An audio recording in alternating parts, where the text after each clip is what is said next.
할렐루야. 햇빛같이 밝은 주님의 임재 안에서 큰 소리로 찬양하겠습니다. 예수님의 이름으로 축복합니다. 오늘의 설교 제목은 당신이 좋은 사마리아인이신가요? 라는 제목인데요. 먼저 주님께서 들으시도록 큰 소리로 찬양곡 두 곡을 올려드립니다. 76 다 와서 찬양해. 다 와서 찬양해. 사랑을 주신 주 찬양해. 사랑해 우리 주님 생명 주셨네. 소리쳐 찬양해. 기쁨을 주시는 우리와 찬양의 제사 드리며 주님께 경배해. 다 와서 찬양해. 찬양해. 찬양해 주님. 찬양해 주님 우리와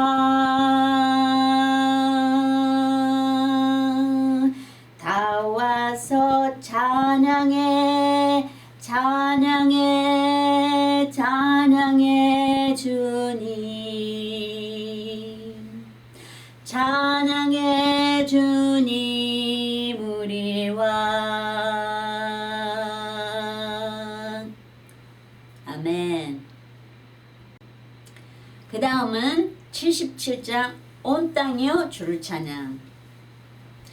온 땅이여 주를 찬양. 날마다 주를 찬양하세. 주의 기사와 주의 영광 온 땅에 널리 알려졌네. 위대하신 주 그의 힘과 위엄을 기뻐하라. 주의 다스리심은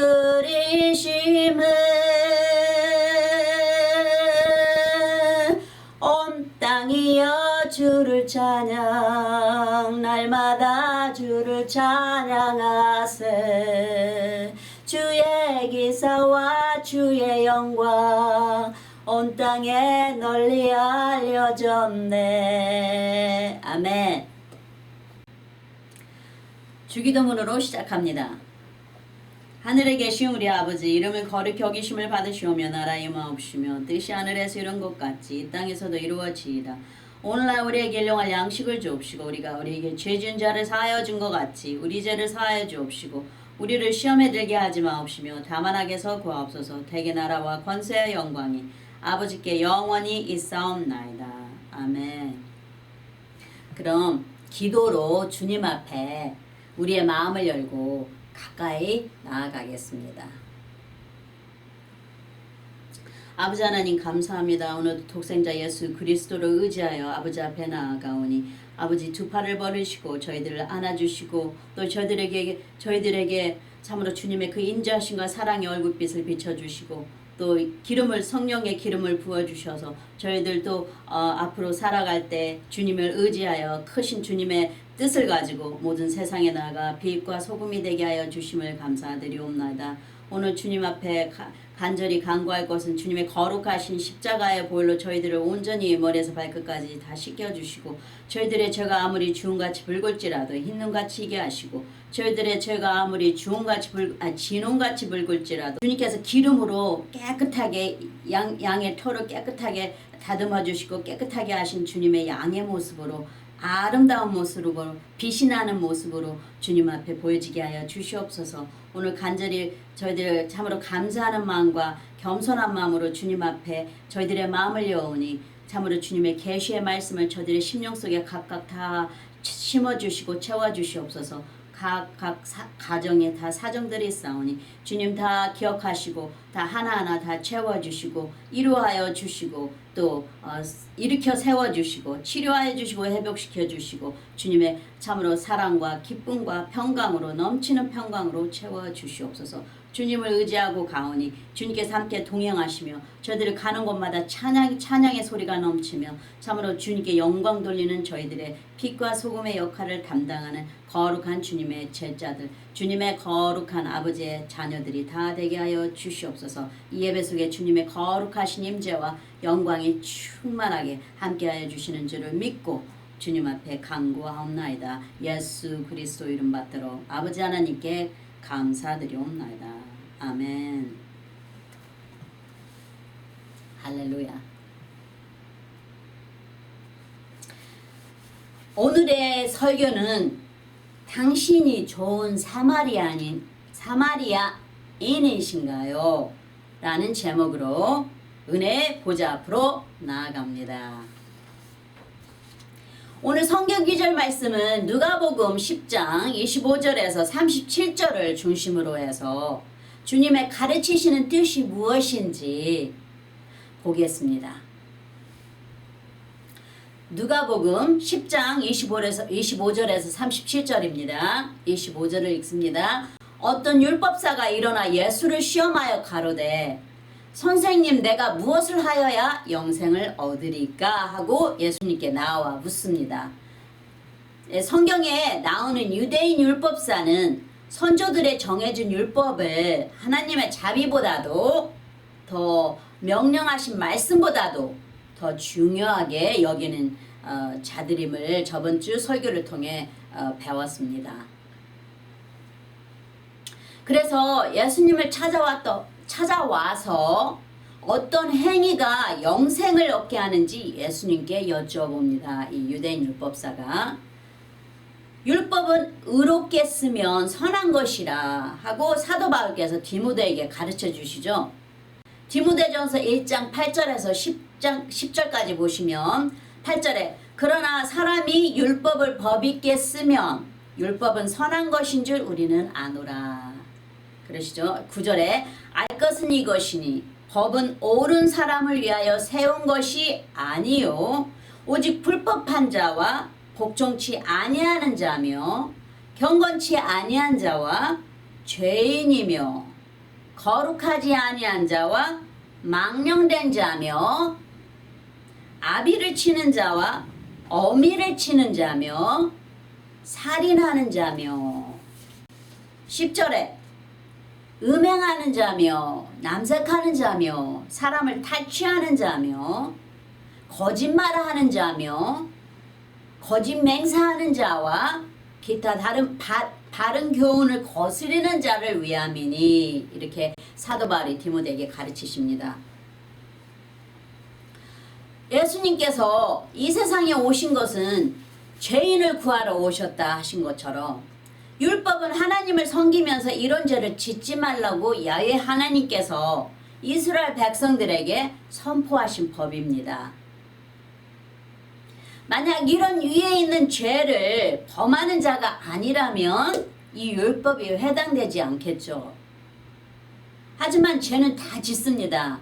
죄 짓지 않는 자는 하나도 없다 그래서 오직 예수님만 죄가 없으시다고 말씀하셨어요. 성경에. 이 율법도 하나님의 선하신 긍휼하심입니다. 성경 말씀의 죄값은 죽음인데 선지자를 세워 우리들 귀에 주의 율법을 들려 백성에게서 죄를 멀리하게 하시려 세운 선한 율법입니다. 다시 돌아가서 누가복음 5장 26절을 읽으면 본 말씀이죠. 예수께서 이르시되 율법에 무엇이라 기록되었으며 내가 어떻게 읽느냐 하고 율법사가 어떻게 천국을 가느냐 예수님께 물으니까 예수님께서 이제 율법이 무엇이라 기록되었으며 내가 어떻게 읽느냐 고 다시 여쭈십니다. 예수님께서 율법사에게 율법을 물어봅니다.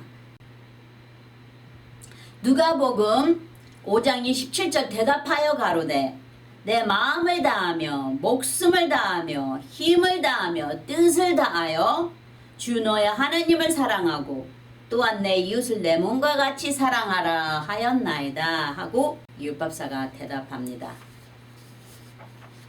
이 율법사는 율법의 핵심적인 기조를 들어 예수님께 구합니다. 그 많은 율법이 있는 데서도 진정으로 알아야 그 율법의 핵심을 들어 예수님께 구합니다. 그래서 누가복음 5장 28절에 예수께서 이르시되 내 대답이 옳도다 하고 주님께서 칭찬하시죠. 내 대답이 옳도다. 이를 행하라 그러면 살리라 하시니 주님께서 길을 열어주십니다. 사는 길이 어떤 것인지 분명히 행위로는 절대로 천국을 못 간다고 주님께서 말씀하셨죠. 한데 여기에 이 율법자에게 하나님을 사랑하고 내 이웃을 사랑하라. 그러면 네가 살리라 하고 이렇게 말씀을 해주십니다.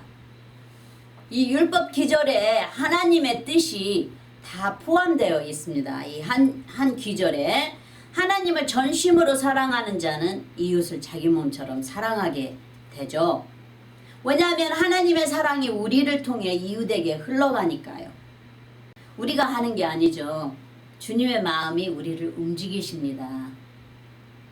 다시 누가복음 5장 29절 돌아가면 이 사람이 자기를 옳게 보이려고 예수께 여짜오되 그러면 내 이웃이 누구오니까 하고 묻습니다. 또 여기에서도 우리의 그 육이 나오죠. 이 율법자처럼 사람이 자기를 옳게 보이려고 예수께 또 이제 또 내 이웃이 누구니까라고 물어보는 그런 우리 육이 또 우리를 먼저 앞서가죠. 예수님의 응답을 듣기 전에 우리가 알아야 할 것은 우리의 이웃은 나를 두르고 있는 주의 분들이죠. 남편, 아내, 부모님, 자식들, 친척을 비롯해서 이웃들 또 직장에서 그리고 우리 삶 속에 만나는 자들이 다 우리 이웃입니다. 예수님께서 가르치십니다. 어떠한 힘든 형편에 있는 자에게 베푼 진정한 사랑이 그 받은 자의 이웃이라 하십니다. 포인트는 사랑입니다. 그렇죠? 자, 다시 본기절 말씀으로 돌아가면 누가복음 5장 30절 예수께서 대답하여 가라사대 어떤 사람이 이제 여기에 parable 이제 비유를 들어 말씀하시는 거죠. 여기에서 그 율법사에게 이제 알려주십니다. 비유를 들어서 주님의 뜻이 어떤 뜻인지를 누가복음 5장 30절 다시 읽습니다. 예수께서 대답하여 가라사대 어떤 사람이 예루살렘에서 여리고로 내려가다가 강도를 만나매 강도들이 그 옷을 벗기고 때려 거반 죽은 것을 버리고 갔더라. 이렇게 말씀하십니다. 이 사람도 길을 떠나다가 삶 속에서 뜻하지 않은 일을 당합니다. 이 나그네도 그렇죠. 우리가 삶 속에서 우리에게 닥치는 일들을 경험하는 것처럼 여기서 예루살렘은 예수님이 태어나신 곳인 줄 우리가 다 알죠. 여리고는 여호수아가 이스라엘을 이끌고 가나안 땅에 들어가 하나님의 명령을 따라서 여리고성을 6번 돌아 7일째 되는 날 나팔을 불어 여리고성을 무너뜨리고 그 땅을 쟁취하고 승리한 곳이죠. 여리고는 여러 종류의 우상과 많은 죄를 범하는 지역이기도 합니다. 이 나그네 사람도 예루살렘에서 떠나 여리고로 들어가자마자 사건을 당합니다. 우리도 하나님의 다스리시는 영역이 아닌 곳은 더 조심하셔야 되겠죠. 어둠의 역사가 활발한 곳이기도 하니까요. 예를 들자면 우상을 섬기는 지역이나 우상을 믿는 친족이 있다면 다툼이 일어날 수 있고 기도가 힘들어질 때도 있습니다. 왜냐하면 우리가 믿는 게 틀리면 그런 사소한 것에도 다툼이 일어날 수가 있죠. 그리고 또 우상을 많이 섬기는 데는 기도가 잘 뚫리지 않는다는 많은 선교사들 분들의 말씀도 또 있습니다. 항상 깨어있으라고 주님께서 말씀하셨어요. 한 예를 보면 사사기의 19절에 1장 30절의 기절을 보면 제가 그저 그냥 잠깐 짤막하게 이야기를 그냥 하겠습니다. 원래 한 챕터, 그러니까 여기에 창세기 19장 1절에서 30절까지 이야기인데 여기 이걸 제가 여기에 나오는 이 이야기를 제가 짤막하게 해서 그냥 알려드리겠습니다. 그러니까 사사기 19장 1절 30절 기절을 보면 그때는 왕이 없어 각 사람 마음대로 행하였습니다. 그때는. 그래서 어떤 레이 사람이 유다 베들레헴에서 첩의 아버지 집에서 데리고 에브람 산지로 하인과 되돌아가다가 밤이 되어가니 이제 두 길이 있는데 한 길을 택합니다. 근데 그 한 길을 택한 곳이 기브아라고 하는 동네 길을 택해서 나아가서 거기서 이제 유숙하자 합니다. 근데 이제 거기에 12 족파 중에 이스라엘에 선택된 12 족파 중에 막내 족파인 베냐민 지파 사람들, 즉 자기 형제 사람들이 사는 곳에 이제 가서 하룻밤 투숙하자 하고 이 레인이 들어가다가 이제 거기에서 큰 봉변을 당합니다. 그래서 자기의 첩을 거기서 죽음으로 잃게 되죠. 죄가 왕성한 곳이기 때문에 해를 당합니다. 결국 하나님께서 그 죄를 이스라엘 11족파를 통해 동성연애하는 그 지역 사람들을 죽이시고 몇백 명만 그 이름을 위해서 그 족파를 위해서 남기십니다. 우리가 이렇게 살아갈 때 이런 뜻하지 않은 일이 있습니다. 이렇게 성경에서 말씀하시듯이 그런데 이제 그럴 때는 이제 항상 기도와 이제 말씀으로 우리는 믿는 자들은 깨어 있으면 되겠죠. 그럼 주님께서 도와주시겠죠. 누가복음 다시 본 기절 말씀 누가복음 5장 31절 말씀으로 돌아가면 마침 한 제사장이 그 길로 내려가다가 그를 보고 피하여 지나가고, 그러니까 한 사람이 그 도적의 강도에게 당하여서 너무나 많이 맞아서 죽은 것처럼 길가에 쓰러져 있는 것을 보고 뭐 난리가 났겠죠. 피도 많이 흘리고 그저 막 옷도 다 찢어지고 뭐 완전히 뭐 아무튼 강도에게 너무나 많이 맞았으니까 얼마나 힘들어 보이는 상황이겠어요. 근데 여기 한 제사장이 그 길로 내려가다가 그를 보고 피하여 지나갑니다. 나그네가 강도를 맞고 쓰러져 죽은 것 같이 있는 것을 보고 지나갔다 했습니다. 분명히. 그것도 하나님을 섬기는 제사장이라고 여기에 알려주고 있습니다. 하나님을 두려워하는 제사장이 아니죠. 하나님을 두려워하는 자는 그냥 못 지나갑니다. 아무리 바빠도, 왜냐하면 하나님의 성품은 아주 조그만 것에서도 아주 작은 사건에서도 신실함을 보시니까요. 우리가 이제 주님을 이렇게 말씀을 배우면서 주님의 성품을 우리가 배웠잖아요. 신실하시고 성실하신 우리 주님의 성품을, 하나님의 은혜이신 예수님을 체험하지 못하면 아무리 하나님을 섬겨도 성품이 바뀌지 않게 되는 것입니다.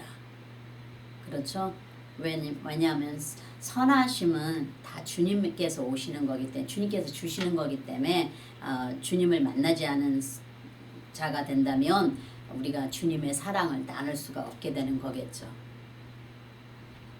또 그 다음에 누가복음서 5장 32절에 또 이와 같이 한 레이인도 그곳에 이르러 그를 보고 피하여 지나가되, 레이인도 제사장 가까이서 하나님을 섬기는 자입니다. 길에서 죽어가는 사람을 보고 피하여 지나가되 한 걸 보면 율법적으로 믿는 자인가 봅니다. 불쌍히 여기는 하나님의 마음이 이 레인에게서도 찾아볼 수 없습니다.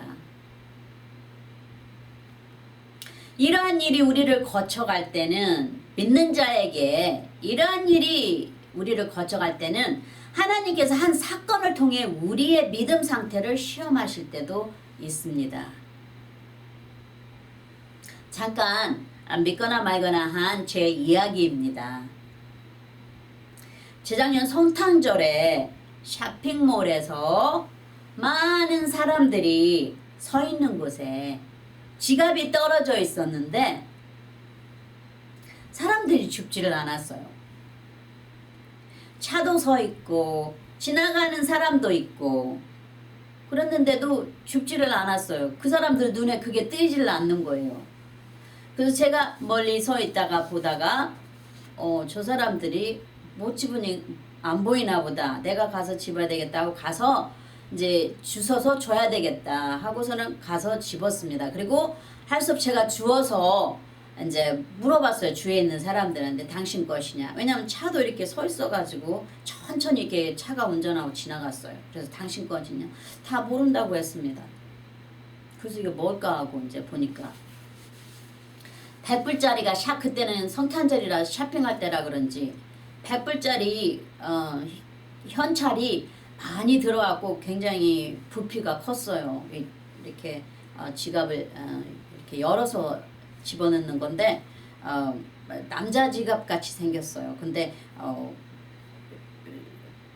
많이 부피가 컸어요.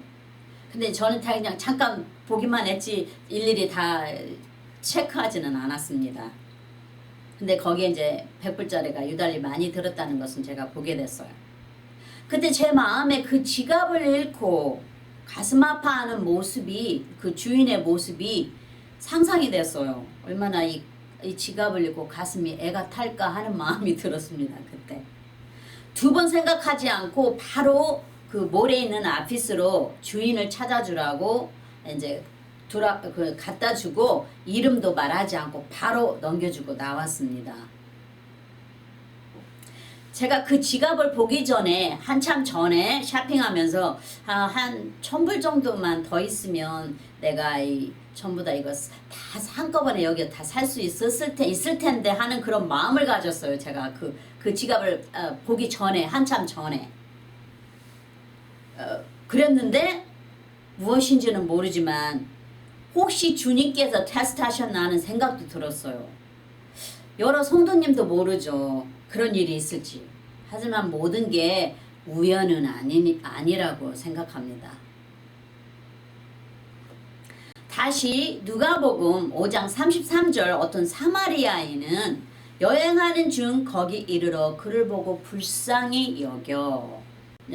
여기에서 우리가 또 알아야 할 일이 있죠. 알아야 할 것은 사마리아인은 유대인들이 낮은 계층으로 보는 사람들이에요. 왜냐면 자기네들처럼 자기 동족만 사는 게 아니고 사마리아는 많은 여러 종족들이 모여서 사는 지역입니다.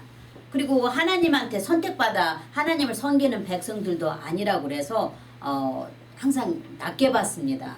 하시봤어요. 이 사마리아인들을 상대도 안 해줬죠. 그래서 구약에 보면 많은 신을 섬겼다 합니다. 근데 예수님께서 사마리아인 여인을 그 우물가에서 만나시죠. 이제 그렇듯이 거기에도 말씀하신 것처럼 사마리아인은 이 유대인들하고 서로 이렇게 연결이 되지 않고 낮은 계층으로 보게 됐어요. 유대인들은. 근데 예수님만이 유독히 앉아서 그 사마리아 여인과 함께 그 우물가에서 대화를 나누시죠. 선하신 우리 주님을 이제 보여주시는 장면입니다. 할렐루야. 그래서 구약에 보면 많은 신을 섬겼다 합니다. 이 사마리아는 유다인들처럼 하나님을 섬긴 그런 종족들이 백성들이 아니고 많은 신을 섬겼다고 말씀하고 있습니다. 이 동족은 이 신을, 저 동족은 저 신을, 또 야외 하나님도 섬기고 우상도 섬기고 등등 서로 섞어 섬기면서 살았습니다. 여러 종족들이 서로 섞어 살았어요. 그런데 이 사마리아인은 누가복음 5장 34절에 가까이 가서 기름과 포도주를 그 상처에 붓고 싸매고 자기 짐승에 태워 주막으로 데리고 가서 돌보아주고 누가복음 5장 35절에 이튿날에 데나리온 둘을 내어 주막 주인에게 주며 가로되 이 사람을 돌보아주라. 부비가 더 들면 내가 돌아올 때 갚으리라 하였으니 합니다. 이 사마리아인은 유대인들이 상대도 해주지 않는 이 사마리아인은 끝까지 이 죽어가는 자를 책임을 지고 봅니다. 끝까지 보호해 줍니다. 이 시대 사람들은 길을 떠날 때 기름을 가지고 갑니다. 야곱도 길 떠났을 때 자기가 베었던 돌베개에다가 기름을 붓습니다. 그러고 보면은 여기에도 기름과 포도주를 그 상처에 붓고 하신 걸 보면은 기름을 항상 가지고 다니는 걸 볼 수 있네요. 그리고 포도주는 그때는 물이 좋지가 않아서 포도주는 항상 물처럼 마셨던 걸로 예수님 시대 때 많이 이야기가 내려오고 있죠. 적혀 있죠, 성경에. 근데 여기에도 기름과 포도주를 그 상처에 붓고 싸매고 이렇게 적혀 있는 걸 보니까 기름과 포도주는 보편적으로 여행을 갈 때 가지고 다닌 걸 알 수 있습니다.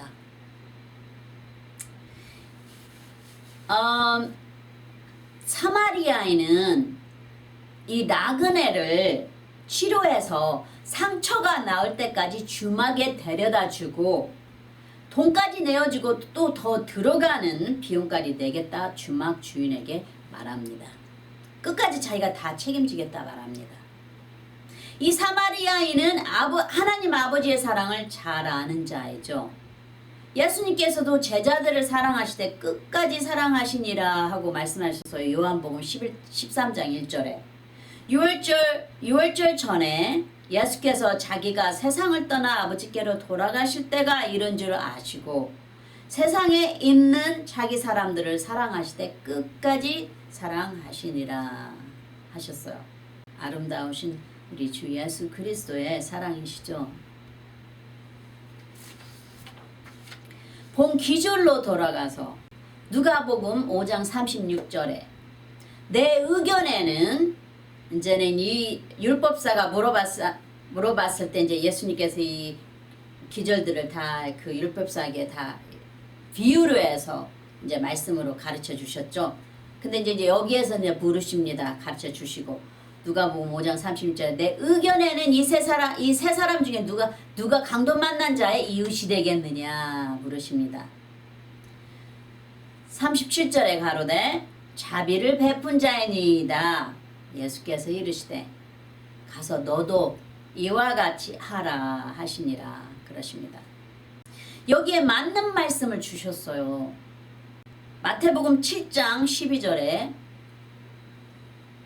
그러므로 무엇이든지 남에게 대접을 받고자 하는 대로 너희도 남을 대접하라. 이것이 율법이요 선지자니라. 이게 하나님의 뜻이라는 것을 가르쳐 주십니다. 이 사마리아인은 빛과 소금의 역할을 감당했습니다. 강도에게 다 빼앗기고 길거리에 다 정말 망가져서 뭐 여기에 피 흘렸다 소리는 안 하지만 뭐 죽을 만큼 죽은 것처럼 보였다는 걸 보면 뭐 완전히 망가진 상태가 됐겠죠. 힘없이 길가에 누워있는 자에게 살 수 있게 희망을 가져다 준 마태복음 5장의 말씀처럼 너희는 세상의 빛이라 하신 예수님의 사랑을 행동의 빛으로 반사시킨 또 더 나아가 이 약한 자에게 모든 필요한 것을 공급한 짠 소금의 역할을 감당한 참으로 착한 이웃입니다. 이 사마리아인은. 마태복음 5장 13절에 16절을 읽습니다. 마태복음 5장 13절 너희는 세상의 소금이니 소금이 만일 그 맛을 잃으면 무엇으로 짜게 하리요 후에는 아무 쓸데없어 다만 밖에 버려 사람에게 밟힐 뿐이니라. 14절에 너희는 세상의 빛이라 산 위에 있는 동네가 숨기지 못할 것이요 15절에 사람이 등불을 켜서 말 안에 두지 아니하고 등경에 두나니 이러므로 모든 사람 집안 모든 사람에게 비치느니라. 16절에 이같이 너희 빛을 사람한테 비치게 하여 저희로 너희 착한 행실을 보고 하늘에 계신 너희 아버지께 영광을 돌리게 하라 말씀하셨습니다. 우리의 선한 행실이 빛과 소금이라 하십니다. 세상의 빛이신 예수님께서 우리에게 우리의 소금 맛을 내는 역할을 인해 영광을 받으십니다. 다시 한번 되새기겠습니다. 우리의 이웃은 지역이나 장소가 아니고 우리 안에 착하고 선한 예수님의 사랑을 소금 행동으로 그 빛을 반사시키는 착한 사마리아인과 같은 소금이 섞인 사랑이 즉 우리를 만나는 모든 사람들의 이웃이 되는 것입니다. 빛을 받는 자가 아니죠. 우리는 사람 앞에 비치는 세상의 빛이니까요. 그 착한 사마리아인이 성도 여러분이신가요? 주님께 큰 영광 드립니다. 할렐루야. 아멘. 기도하시겠습니다. 아버지 하나님 감사합니다. 또 주님 오늘의 말씀을 통해서 또 주님의 뜻을 저희들이 알았습니다. 주님께서 너희는 세상의 빛이라 하셨는데 그저 저희는 그저 믿는 자로서 그리스도인으로서 그저 죄 짓지 않고 사는 게 빛인 줄만 알았는데 주님 저희들이 주님께서 부어주시는 그 사랑을 남들에게 진정으로 소금과 같이 그 짠맛으로 그 사람에게 필요한 것으로 채워줄 수 있는 그 사랑이 그 이웃이라는 것을 저희가 배웠습니다. 주님. 그래서 주님께서 우리들에게 너희는 세상의 빛이니라 하신 것을 이제서 더욱더 깊이 깨우쳤습니다. 주님. 그래서 우리가 등경위에서 빛이 등경에 놓아 그 주위에 있는 모든 자들에게 환하게 빛이 비춰지는 것을 그 사랑이 비춰지는 것을 알게 되었습니다. 주님. 참으로 저희들이 또 주님의 그 사랑을 온 세상에 비치고 저희들의 사랑을 받는 자들이 주님께 영광을 저희들을 보고 주님께 영광을 돌리는 것을 참으로 주님 알게 되었는데 참으로 저희들의 삶이 날마다 이런 삶이 되어서 빛으로 모든 저희들을 만나는 모든 사람들에게 이 세상에 빛이 되어서 비춰지고 또 진정으로 소금의 맛을 낼 수 있는 참으로 주님께서 자랑하시고 기뻐하시는 참으로 주님의 자녀들이 다 되게 하여 주시옵소서. 저들의 사랑이 더욱더 빛을 내어 모든 저희들을 만나는 삶 속에서 만나는 모든 사람들에게 소금이 되어 각각 다 채워질 수 있는 저희들의 큰 비워진 그릇들이 다 되게 하여 주시옵소서. 주님을 더욱더 많은 영광을 드리기를 올려드리기를 원하나이다. 저희들의 선한 모습이 더욱더 더 많은 자들에게 빛이 되어 비춰져서 저희들의 사랑이 참으로 주님께서 열어주시는 일곱 길의 길로 다 번져 나아가서 주님께 저희들을 통한 사랑이 그 받는 자들이 저희들의 모습에서 주님의 영광을 볼 수 있도록 저희들도 날마다 변화되는 자들이 다 되게 하여 주시옵소서. 감사합니다. 주님. 오늘 가르쳐 주신 말씀 안에서 저희들 또 힘을 얻고 또 세상에 나가 저희들 빛과 소금의 역할을 이 사마리아인처럼 세상의 빛으로 비춰주고 또 남들에게 필요한 것으로 채워줄 수 있는 저희들을 다 되게 하여 주심을 감사드리옵나이다. 항상 함께 하시며 더욱더 천국의 말씀으로 가르쳐 주시옵소서. 감사합니다. 주님 사랑합니다. 오늘도 살아서 역사하시고 또 우리의 심령 안에서 또 계시의 말씀으로 밝히 밝혀주시고 가르치시는 우리 주 예수 그리스도 이름 받들어 아버지 하나님께 감사드리옵나이다. 아멘. 아멘. 그럼 구원에 이르는 신앙 고백에 초대합니다. 마음을 여시고 믿음으로 주 예수 그리스도를 개인적인 구세주로 받아들이신다고 입으로 시인하십시오.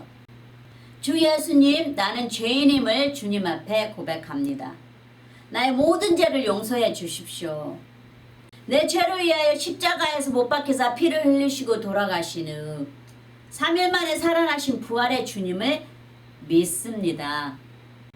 나에게 영원한 영생을 주신 하나님의 아들이신 나의 구세주여, 내 마음에 들어와 영원히 주님과 함께 살게 하옵소서. 주님의 성령을 통해 나를 성화시켜 주시고 하나님 아버지 하나님께 인도하여 주심을 감사드립니다. 나는 삼위일체 하나님이신 아들 예수님과 아버지 하나님과 그리고 영원하신 성령님을 믿습니다. 지금 이 말을 고백하셨다면 성도님은 영원하신 하나님 예수 그리스도의 새로운 창조물입니다. 할렐루야, 환영합니다. 이제부터는 예수 그리스도를 통해 성도님은 하나님의 아들과 딸입니다. 축복합니다. 그리고 영원한 생명책에 기록되었습니다. 할렐루야. 그럼 사도신경으로 고백하겠습니다. 전능하사 천지를 만드신 하나님 아버지를 내가 믿사오며 그 외아들 우리 주 예수 그리스도를 믿사오니 이는 성령으로 잉태하사 동정녀 마리아에게 나시고 본디오 빌라도에게 고난을 받사 십자가에 못 박혀 죽으시고 장사한 지 사흘 만에 죽은 자 가운데서 다시 살아나시며 하늘에 오르사 전능하신 하나님 우편에 앉아 계시다가 저리로서 산자와 죽은 자를 심판하러 오시리라. 성령을 믿사오며 거룩한 공예와 성도가 서로 교통하는 것과 죄를 사하여 주시는 것과 몸이 다시 사는 것과 영원히 사는 것을 믿사옵나이다. 아멘. 다음은 아론의 축복으로 축복하겠습니다. 여호와는 내게 복을 주시고 너를 지키시기를 원하며 여호와는 그 얼굴로 내게 비추사 은혜 베푸시기를 원하며 여호와는 그 얼굴을 내게로 향하여 드사 평강 주시기를 원하노라. 마지막으로 축도하겠습니다. 이제는 우리 주 예수 그리스도의 그 크신 은혜와 아버지 하나님의 영원하신 사랑과 성령님의 매일 교통하심이 모든 성도님들 삶 속에 항상 함께 하실지니이다. 아멘. 감사합니다, 예수님.